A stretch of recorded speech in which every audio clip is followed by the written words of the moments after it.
Ritualnya itu menggunakan ritual seks. Yang seks itu dilakukan bukan pasangan sahnya. Jadi bisa dibilang di situ adalah. Assalamualaikum warahmatullahi wabarakatuh. Kang Rizky. Waalaikumsalam warahmatullahi wabarakatuh. Mohon maaf mengganggu waktunya. Di sini saya bersama teman-teman.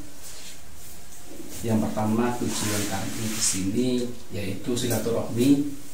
Yang kedua, saya bersama teman-teman ingin mengetahui apa yang ada di Gunung Kemukus tentang pesugihan di sana. Ya. Yang pertama, yang ingin saya bahas, apakah itu benar adanya dengan pesugihan yang semacam itu? Gunung Kemukus ini kalau kita dengar ya di masyarakat itu Gunung Kemukus terkenal sekali. Terkenalnya karena apa? Karena di situ unik, Odi dan teman-teman. Uniknya itu karena ritualnya yang berbeda.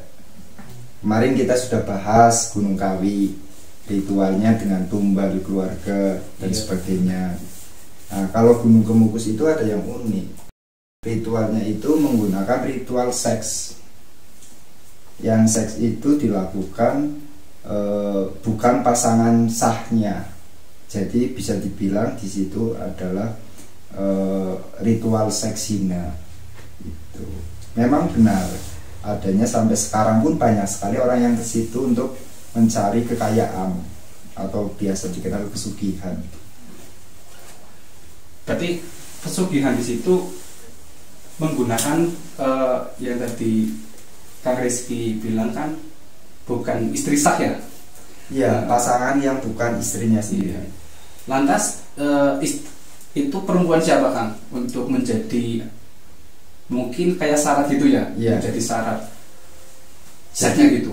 Jadi biasanya gini, orang yang ke Gunung Kemukus itu biasanya kalau orang pesugihan itu hanya satu orang yang berkepentingan mencari pesugihan. Kalau ini harus ada dua orang yang berkepentingan yang sama mencari pesugihan di Gunung Kemukus.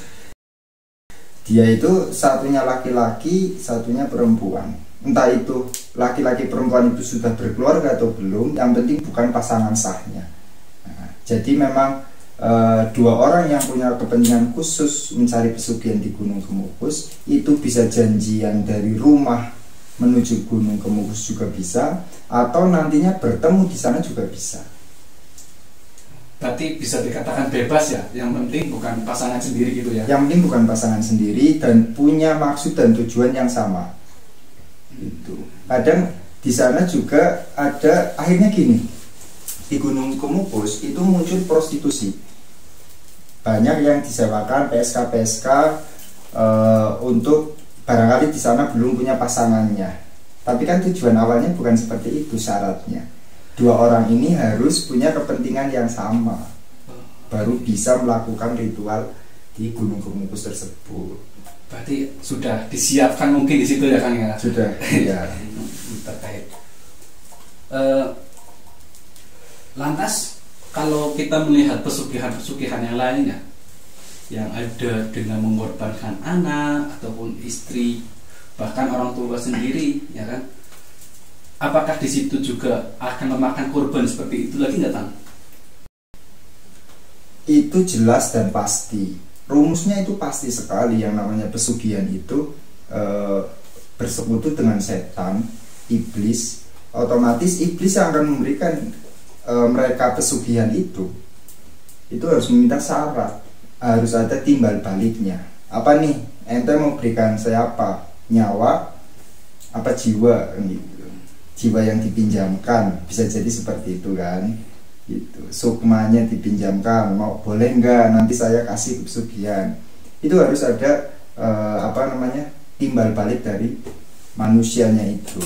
Jadi enggak serta-merta ini saya kasih uang, kamu melakukan pesugihan sudah selesai. Semua orang mau kaya dengan cara seperti itu. Kalau boleh tahu asal mula dari Gunung Kemukus itu gimana sih Kang? Kok bisa jadi tempat ritual pesugihan seperti itu tuh awalnya gimana kira-kira Kang? Jadi gini, sejarah aslinya Gunung Kemukus itu kan di sana ada makam Pangeran Samudra. Pangeran Samudra itu putra dari Majapahit, ditugaskan untuk menyebarkan agama Islam di daerah tersebut. Kemudian berjalannya waktu, Pangeran Samudra sakit, kemudian meninggal di daerah Gunung Kemukus juga, meninggalkan wasiat untuk warga sekitar. Kurang lebih wasiatnya seperti ini: nanti ketika saya meninggal, orang-orang yang akan berziarah ke makam saya harus punya perasaan yang bahagia, seperti kalian mau menghampiri kekasihmu. Nah, mungkin kalau misalnya orang mau datang ke rumah pacarnya itu kan perasaannya senang ya gitu. Nah, itu yang salah artikan, jatuhnya ke orang-orang yang salah, bahwa di situ bisa untuk mencari kekayaan dengan menumbalkan perasaan berzinanya itu dipersembahkan oleh Pangeran Samudra. Sebenarnya bukan. Yang terjadi, yang sebenarnya itu yang bahwa di situ bukan pusat pesugihan, tapi kalau mau ziarah silahkan berdoa. Kemudian orang yang ke situ harus merasa senang gitu. Bukan orang yang ke situ harus mencari pasangan lain dan berzina, merasa senangnya karena berzina, itu bukan. Nah, kenapa ada beberapa juga ke Gunung Kemukus dan berhasil? Itu semata-mata hanya karena kerjasama dengan jin, bukan dengan Pangeran Samudra. Saya bisa menjamin itu. Hanya salah arti doang sebenarnya Kang ya? Iya, karena dari ritual-ritual yang dilakukan pun semuanya tidak syariat Islam, tidak. Dan itu juga seperti contoh ya, orang yang akan melakukan pesugihan di Gunung Kemukus, dia harus datang dengan pasangan satunya yang bukan istri atau suami sahnya. Di sana memang berziarahnya di makam Pangeran Samudra. Harus membeli yang namanya kembang kantil. Itu harus ada. Syaratnya itu harus kembang kantil. Setelah ziarah, ambil satu kembang kantil. Kemudian setelah itu mereka berdua mandi. Di sana ada yang namanya sendang. Namanya sendang Ontrowulan. Itu menjadi syarat sebelum melakukan ritual seks. Mereka harus mandi dulu di situ. Setelah mandi, di sana banyak sekali menyewakan kamar untuk mereka melakukan berhubungan itu. Di dalam kamar mereka niatkan bahwa saya berhubungan dan rasa bahagia ini saya serahkan ke Pangeran Samudra. Padahal yang terjadi itu diserahkannya ke iblis. Gitu. Setelah mereka melakukan hubungan, datangnya itu setiap hari Jumat Pon. Supaya tuntas sampai mendapatkan hasil, mereka harus komitmen dan konsisten melakukan itu selama 7 kali setiap Jumat Pon. Kalau 3 kali 4 kali di jalan kemudian berhenti, salah satunya menyerah ya, seperti itu, menyerah, tidak melanjutkan, dampaknya apa? Dampaknya ke mereka sendiri. Bisa jadi mereka menjadi gila ada, kemudian sukmanya diambil, digadekan, diambil oleh iblis itu ada. Bisa jadi langsung jadi tumbal mati langsung. Jadi memang ketika sudah ke sana harus dituntaskan selama 7 kali setiap Jumat Pon. Nah, itu yang sebenarnya terjadi dan yang mereka lakukan di Gunung Kemukus ya, ritualnya seperti itu. Tapi saya bisa meyakini bahwa itu salah. Kita tidak bisa mengaitkan Pangeran Samudra lah yang meminta ritual tersebut. Lantas nih Kang, kita sebagai umat Islam kan mungkin ada jalan lain ya, ada jalan lain selain yang halal gitu kan. Iya. mungkin saya kesini juga mencari solusi juga kan untuk teman-teman kita yang khawatirnya kita tahu tentang Gunung Kemukus yang ritualnya seperti itu, ya khawatir untuk menjadi salah gunakan. Dan saya minta sih kayak saran untuk menjadi baik itu kan, amalan-amalan apa gitu ya, supaya menjadi pengganti dari Gunung Kemukus itu ya. Jadi kalau Gunung Kemukus itu kan sebenarnya sudah menjadi rahasia umum, sudah menjadi rahasia umum, semua orang tahu, dan mungkin beberapa tidak tahu caranya. Ini saya perjelas caranya. Barangkali ada yang mau ke sana setelah dengar informasi dari saya, silahkan. Tapi saya sudah katakan ada dampaknya, ada risikonya, ditanggung sendiri. Kemudian ketika saya menjelaskan seperti ini, harapannya apa? Mereka itu takut, oh nanti saya jadi tumbal dan sebagainya. Dan tadi yang ditanyakan oleh Odi itu solusi. Di dalam Islam pun pasti ada jalur cepat, ya kan? Booster atau cheat.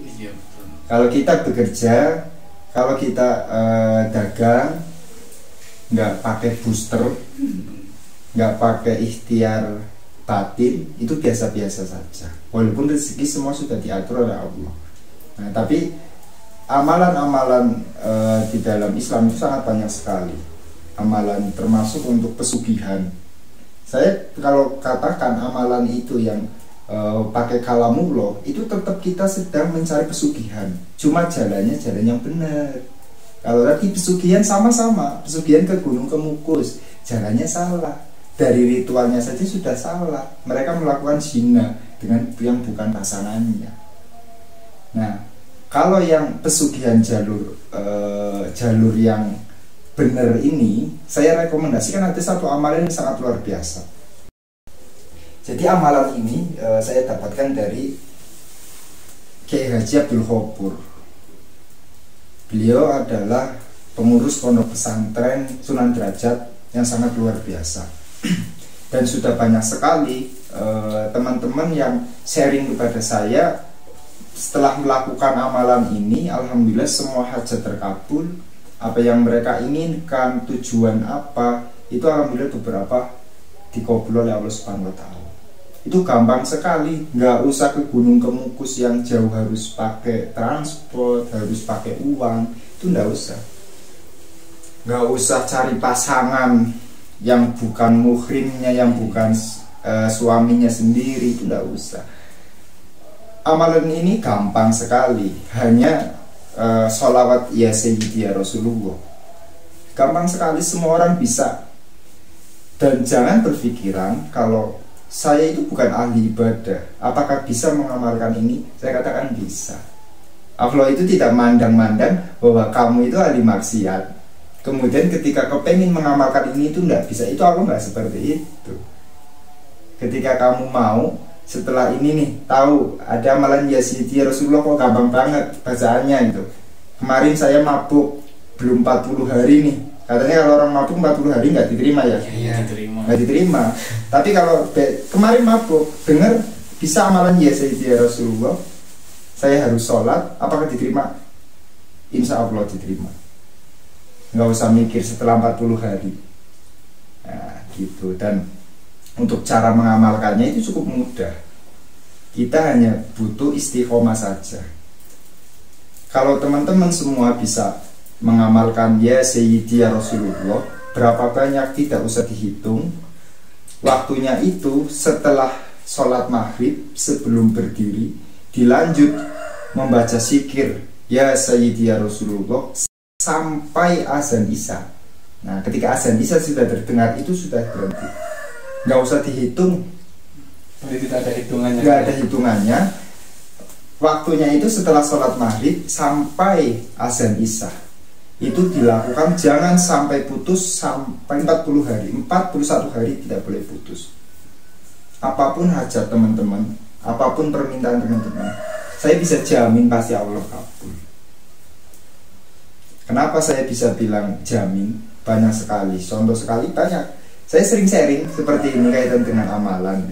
Dan biasanya setelah orang yang mengamalkan apa yang saya berikan itu datang lagi nih untuk cerita. ngasih testimoni bahwa ada yang kemarin saya jual rumah itu sudah 2 tahun nggak laku-laku karena posisinya pelosok, aksesnya bukan mobil, hanya nggak laku-laku, mintanya mahal sekitar 400 juta. Orang pada nawarnya berapa? 200 juta, paling tinggi 250. Sikirkan ini ibu, silahkan. Setelah 41 hari alhamdulillah malah laku 450 juta. Jadi memang saya tekankan lagi, amalan ketika kita mengamalkan sesuatu itu kan ikhtiar batin ya, juga harus diiringi yang namanya ikhtiar dohir. Selalu saya katakan seperti itu. Nggak bisa kita ngamalin ya Sayyidi ya Rasulullah, kita nganggur-ngangguran itu nggak bisa. Tetap bukan uang yang akan datang sendiri dalam wujud uang satu koper setelah mengamalkan itu, bukan. Tapi lewat jalan-jalan lain. Seperti contoh, ternyata kamu bekerja di PT ini sebagai operator, gajinya 4 juta. Mungkin kepengin rezekinya nambah, kepengin naik jabatan. Setelah mengamalkan itu mungkin dipromosikan jabatan yang lebih tinggi, gajinya 10 juta. Bisa jadi seperti itu. Teman-teman jualan apa, jualan online bisa, atau jualan di pasar bisa gitu. Itu kalau jualan booster untuk mencari uang yang miliaran lah, kita nggak usah jutaan, puluhan atau ratusan, langsung miliaran.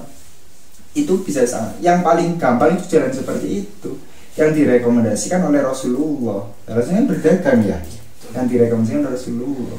Jadi yang biasanya kita mungkin satu hari kita jualannya laku 10 sampai 20.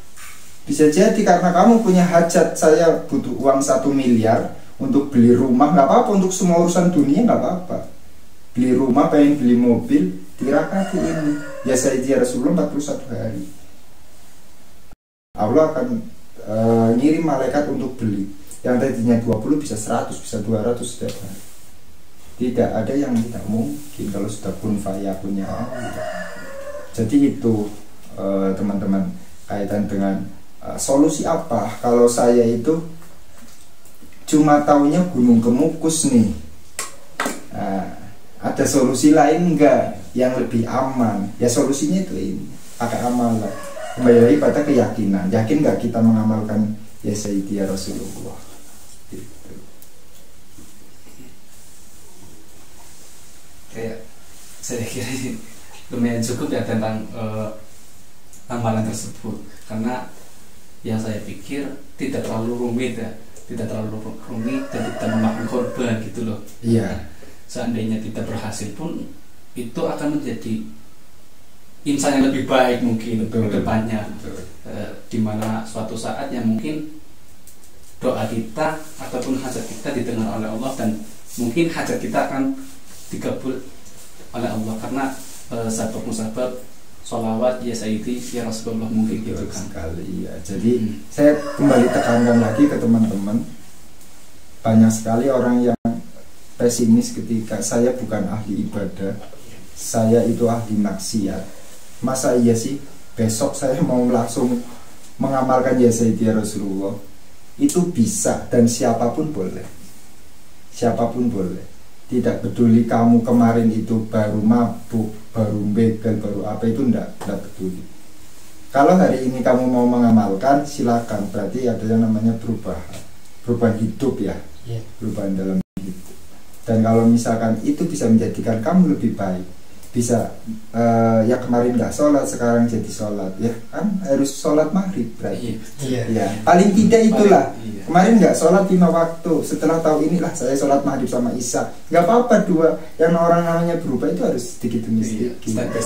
Kita nggak tahu setelahnya mereka 5 waktunya. Oke, syukur-syukur duhanya, tahajudnya juga mengikuti, kan seperti itu. Jadi itu teman-teman yang mungkin sedikit yang bisa saya jelaskan. Orang penasaran kaitan dengan Gunung Kemukus yang sebenarnya terjadi seperti apa, dan ada nggak solusinya? Solusinya itu adalah ya Sayyidi ya Rasulullah. Yakin pasti bisa.